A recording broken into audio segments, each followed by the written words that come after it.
ओम गणेशाय नमः। ओम नमः शिवाय। मैं निखिल ज्योतिषाचार्य आप सभी का मेरे चैनल पर पुनः स्वागत करता हूं। आशा करता हूं कि आप सभी स्वस्थ होंगे। महादेव की कृपा आप सभी पर सदैव बनी रहे। ये वीडियो सिंह यानी कि लियो के लिए बहुत विशेष है, क्योंकि वीडियो है 22 से 29 सितंबर 2025 के साप्ताहिक राशिफल के बारे में। कैसा रहेगा आने वाला सप्ताह सिंह के लिए। जो मेरा साप्ताहिक राशिफल होता है वो प्रमुखतः चंद्रमा और उनकी गति पर आधारित होता है।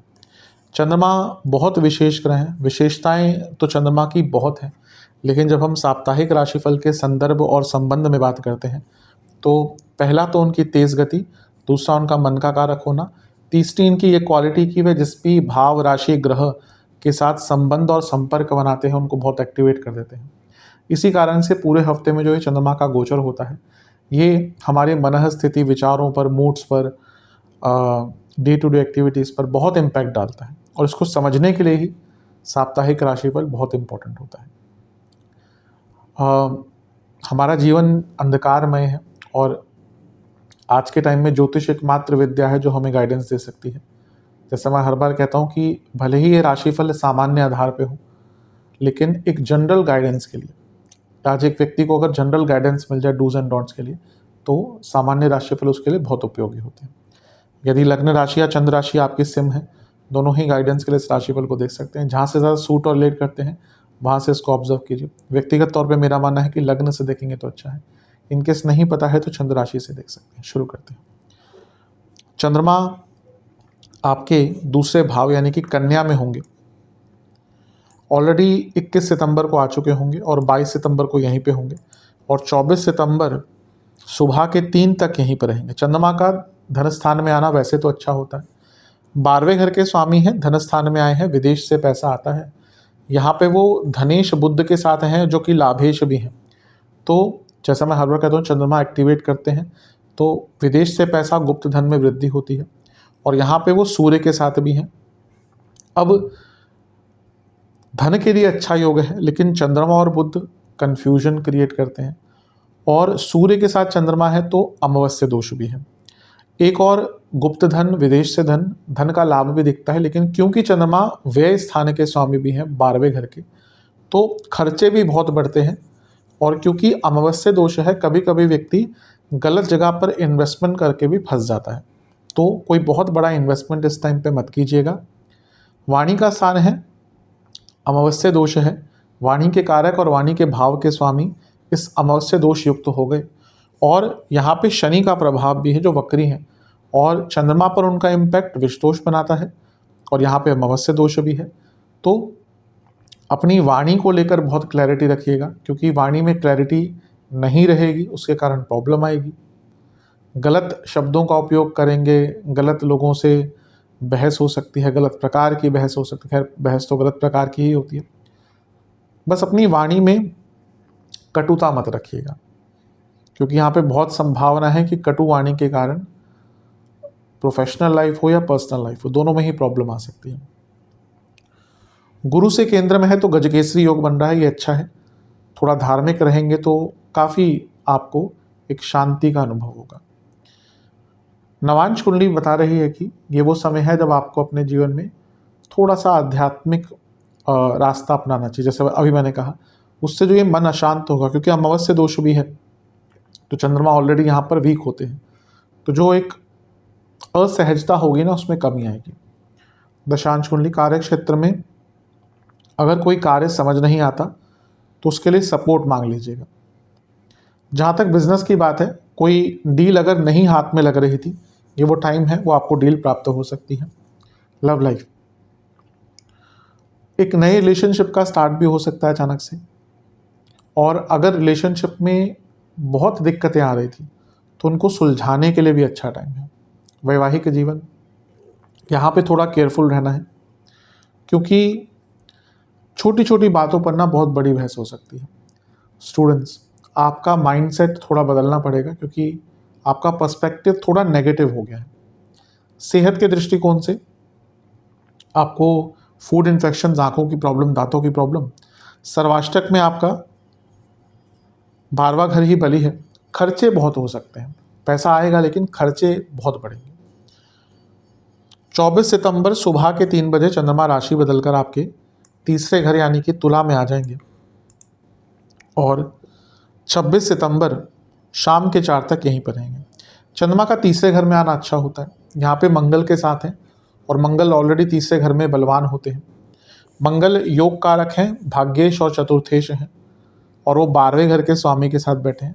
12वें और नवम भाव के स्वामी का साथ में आना और तीसरे घर में आना यानी कि कोई धार्मिक यात्रा या कोई और शॉर्ट जर्नीज, इवन जिनका विदेश बहुत आना जाना होता है उनके यहाँ पे अचानक से विदेश जाने का योग भी बन सकता है। दूसरा, तीसरे घर के मंगल भी स्ट्रांग है, तीसरे घर के चंद्रमा भी स्ट्रांग होते हैं और क्योंकि वो 12वें घर के स्वामी हैं तो ये बदलाव लाने के लिए बहुत अच्छा टाइम है। कुछ भी आप बदलना चाहते थे अपने जीवन में, कुछ रिस्क लेना चाहते थे, कुछ बड़े डिसीजन लेना चाहते थे, उन सभी के लिए जो समय है काफ़ी अच्छा रहेगा। हिम्मत परिपूर्ण रहेगी, बल परिपूर्ण रहेगा और क्योंकि मंगल योग कारक भी हैं, भाग्येश भी हैं, तो भाग्य भी परिपूर्ण रहेगा यानी कि भाग्य का बहुत साथ मिलेगा। हफ्ते का मध्य भाग आपके लिए बहुत शुभ है और इस शुभता को गुरु की दृष्टि और बढ़ा देगी क्योंकि वो लाभ स्थान में बैठे हैं, भाग्य के कारक हैं और लक्ष्मी स्थान के स्वामी हैं और अभी अतिचारी अवस्था में है। इसीलिए हफ्ते के मध्य भाग में अचानक से बहुत लाभ प्राप्त होंगे। योग कारक ग्रह मंगल का एक्टिवेट होना यानी कि कई जो कार्य आपके अटक रहे थे वो हफ्ते के मध्य भाग में पूर्ण हो जाएंगे। बहुत अच्छा समय दिख रहा है। आपके अंदर एक सकारात्मकता रहेगी और यहाँ पे नहीं भूलना चाहिए कि राहु का प्रभाव भी है, तो ये चंद्र मंगल योग भी बन रहा है और बृहस्पति राहु का प्रभाव भी है, यानी कि अनगिनत प्रकार के लाभ आपको प्राप्त हो सकते हैं। हफ्ते के मध्य भाग का लाभ उठाइएगा। ये ऐसा टाइम है जब जीवन में बहुत आगे बढ़ने के अवसर प्राप्त होंगे। नवांश कुंडली बता रही है कि एक प्रकार से भाग्य का साथ ऐसा लगेगा या ऐसा मिलेगा कि आपको लगेगा कि एक प्रकार का जैसे कहते हैं ना मैजिक सा हो गया। बहुत अच्छा टाइम है दशांश कुंडली। कार्य क्षेत्र में तारीफ भी हो सकती है, अच्छा काम भी कर पाएंगे और कुछ सीखने का मौका भी मिलेगा। बिजनेस में अगर कुछ नुकसान हुए थे उसकी रिकवरी हो सकती है और भाग्य का बहुत साथ मिलेगा। लव लाइफ, फिर से कहूँगा ये टाइम भी नया रिलेशनशिप स्टार्ट करने के लिए अच्छा है और रिलेशनशिप जो आपका एग्जिस्टिंग है, जो लोग हैं उसमें, उनको अगर आगे बढ़ना है, विचार करना है विवाह आदि का, तो वो डिस्कशंस के लिए टाइम बहुत अच्छा है। वैवाहिक जीवन, अपने मन को पहले क्लियर कीजिए क्योंकि मन में बहुत कंफ्यूजन चल रही है जिसके कारण उसका मैरिड लाइफ पर बुरा प्रभाव पड़ रहा है। स्टूडेंट्स की जहाँ तक बात है, हर चीज़ पर कंट्रोल करना थोड़ा कम कीजिए, मतलब कि जो चीज़ें आपके हाथ में नहीं है। अभी लग रहा है कि आप उन चीज़ों को लेकर ज़्यादा परेशान हैं जिसका आप कुछ कर ही नहीं सकते। तो जो चीज़ें आपके कंट्रोल में हैं उन पर टाइम लगाइए और अपने टाइम मैनेजमेंट पर भी ध्यान दीजिए। सेहत के दृष्टिकोण से गले के रोग, बीपी की प्रॉब्लम जिनको है और जिनको इन्फ्लेमेशन बहुत रहता है, दिक्कत पड़ेगी। सर्वाष्टक में आपका 11वां घर बली है, जैसे मैंने कहा, लाभ प्राप्ति और धन प्राप्ति, इच्छा पूर्ति, सबके लिए हफ्ते का मध्य भाग बहुत अच्छा है। 26 सितंबर शाम के 4 बजे चंद्रमा आपके चौथे घर में आ जाएंगे यानी कि वृश्चिक में और सप्ताह के अंत तक यहीं पर रहेंगे। यहाँ पे चंद्रमा की स्थिति थोड़ी खराब हो रही है क्योंकि पहला तो वो नीच के हो गए, दूसरा चौथे घर में क्या बनता है, कारको भावनाशय दोष, और तीसरा गुरु से छठे में है तो बन गया शकट योग। तो यहाँ पे प्रॉब्लम आ सकती है। पहला, 12वें घर के स्वामी चौथे घर में, यानी कि घर में कलह कलेश, घर में बीमारियाँ, घर में खर्चे, घर में निम्न स्तर की बातें, तू मैं, कन्फ्यूजन, ईगो। दूसरा, चंद्रमा अपने आप जब नीच के होते हैं, मैं हमेशा कहता हूँ नीच का ग्रह कोई बुरा नहीं कंसिडर करना चाहिए, लेकिन नीच के ग्रह का कुछ तत्व तो आता ही है नेगेटिवली और चंद्रमा मन के कारक है। तो चंद्रमा जब नीच के भी हैं और कारको भावनाशय दोष भी उत्पन्न कर रहे हैं तो कंपैरिजन्स बहुत होंगे, मनमुटाव बहुत होंगे और इमोशनली बहुत डिस्टर्ब्ड रहेंगे। और यही प्रॉब्लम यहाँ पे दिख रही है कि इमोशनली डिस्टर्ब्ड होने के कारण गलत निर्णय ले सकते हैं, इसलिए थोड़ा केयरफुल रहिएगा। गुरु से छठे में है तो शकट योग बन गया, यानी कि कुछ कार्य विलंबित भी होंगे, और क्योंकि चंद्रमा पीड़ित है तो ये विलंबित कार्य और भी आपको डिस्टर्ब करेंगे। नवांश कुंडली बता रही है कि थोड़ा अकेले टाइम बिताइएगा।